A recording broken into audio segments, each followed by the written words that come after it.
Well, she has no regrets. That's what National Security Advisor Susan Rice now says about the talking points she delivered on 5 different Sunday morning talk shows right after the Benghazi attack.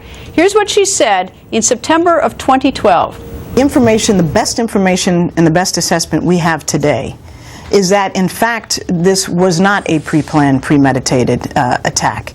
That what happened initially was that it was a spontaneous reaction to what had just transpired in Cairo as a consequence of the video, that people gathered outside the embassy, and then it grew very violent. Those with extremist ties joined the fray and came with heavy weapons, which unfortunately are quite common in post-revolutionary Libya, and that then spun out of control. But we don't see at this point signs that this was a coordinated, planned, premeditated attack. And now, after more than a year of fierce criticism, Rice still standing by her remarks. Do you have any regrets? David, no. Because what I said to you that morning and what I did in every day since was to share the best information that we had at the time. The information I provided, which I explained to you, was what we had at the moment. It could change. I commented that this was based on what we knew on that morning, was provided to me and my colleagues, and indeed to Congress, by the intelligence community. And that's been well validated in many different ways since. Congressman Trey Gowdy joins us. Good evening, sir. Good evening. How are you? Very well. Ambassador Rice, now National Security Advisor, of course, says that was the best information available when she went on those talk shows in September 2012. Is that true?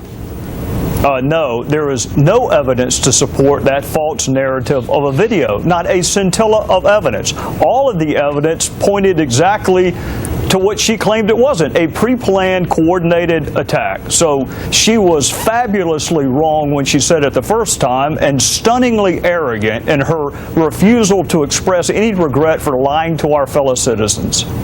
So what happens? Nothing, right? I mean, that's it. Well,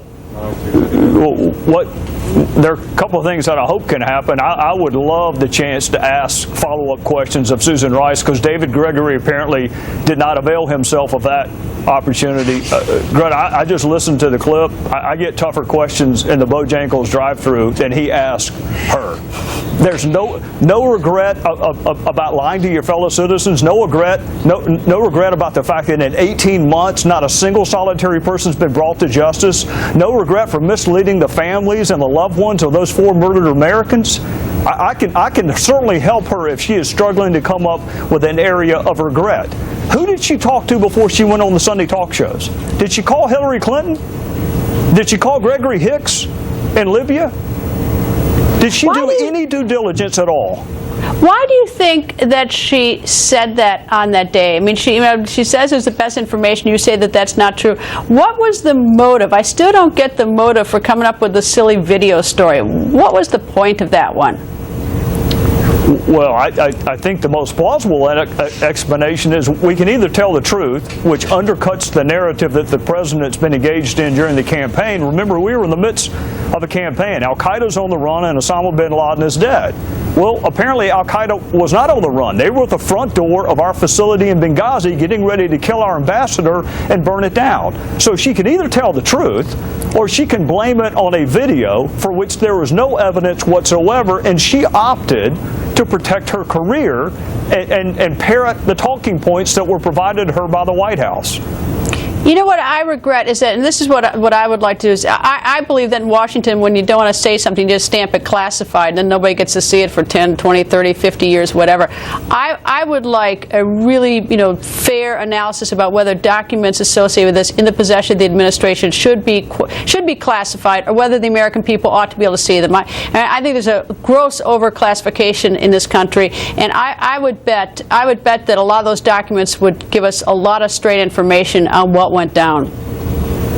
Well, you're right. A lot of the classified documents are classified to protect political careers, not to protect national interests. But I think it also bears on another point. There are 4 committees that have been looking into this for 18 months. And to my knowledge, not a single one has had the opportunity to ask the follow-up questions that David Gregory failed to ask on Sunday. It may be time to put our efforts together with a select committee with subpoena power, because as you know, I can't subpoena anyone. I can't subpoena the greeter at Walmart. I have no subpoena power. The committee chairman and the speaker do. And I'm about ready to ask Ms. Rice some questions under oath, not David Gregory type questions about what's your favorite color, but real serious questions about why you had so little intellectual curiosity as to question the talking points that you were asked to parrot.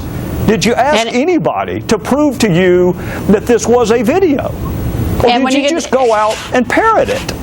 Well, if the speaker does and the chairman does issue a subpoena, make sure it also includes one for documents and try to get all those documents that are now classified, because I think that they will either corroborate or make somebody out to be, telling even bigger fibs. But anyway, Congressman, always nice to see you, sir.